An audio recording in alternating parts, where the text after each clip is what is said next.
Lions getting a run back in the top half of the fifth inning as Jason Gill, the head coach of the LMU Lions, joins us from the LMU dugout. And you got to run back. You put some pressure on UCLA. What's the key, Jason, to be able to sustain that and chip away? Well, we don't really have any, it's no secret. We're just going to do what we do. We're going to try to take quality at bats and get guys on and move guys over. And, this game's far from over, 6-3. And, their bullpen's up and moving again. And, ours is too. So it's just one of those games. It's game 7 of a regional.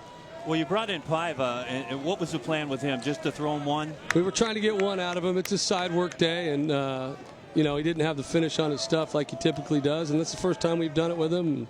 I wouldn't take it back. I'd have him out there again every day of the week, but it didn't work out the way we wanted it to. Well, now you still have Nick Frasso available. He's your closer. I mean, are we close to seeing him?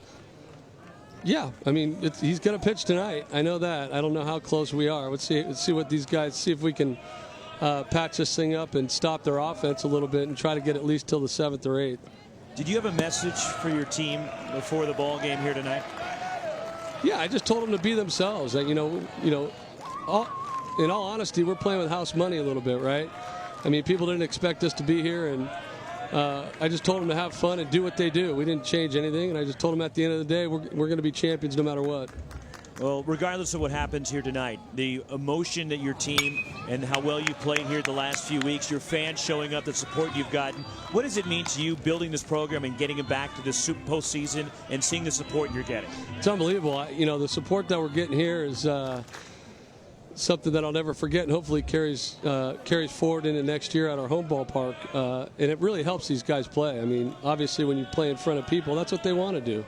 They enjoy it, and it brings out the best in everybody.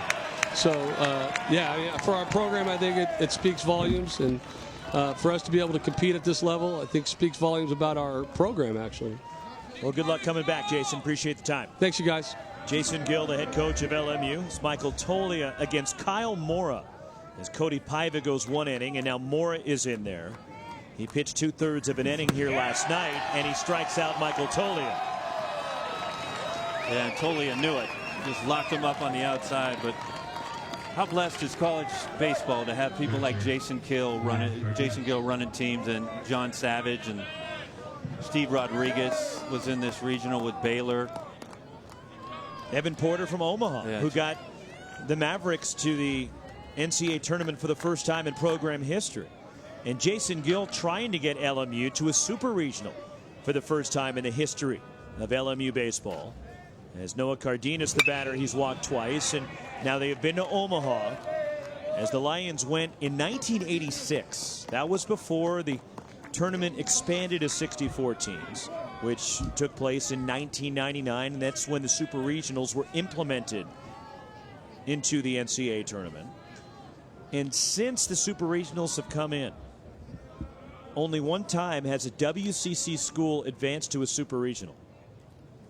1 strike pitch.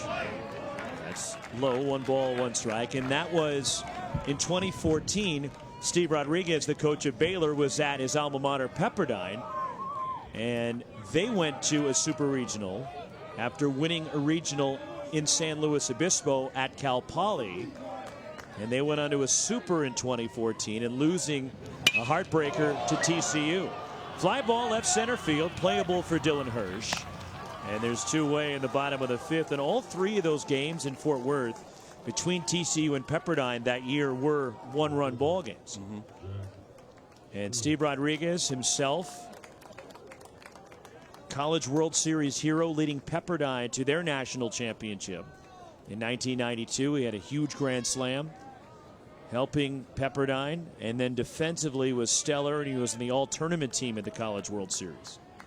And just completing his 4th year at Baylor, and for the 2nd straight year, Baylor playing in a regional in the state of California hosted by a Pac-12 school, as last year Baylor went to Stanford.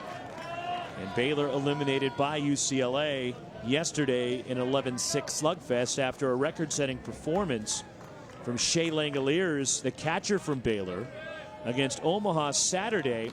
Drove in a tournament record 11 runs in a 24-6 win for Baylor. Steven Chavez handles it. Kyle Mora covers a 1-2-3 bottom of the 5th.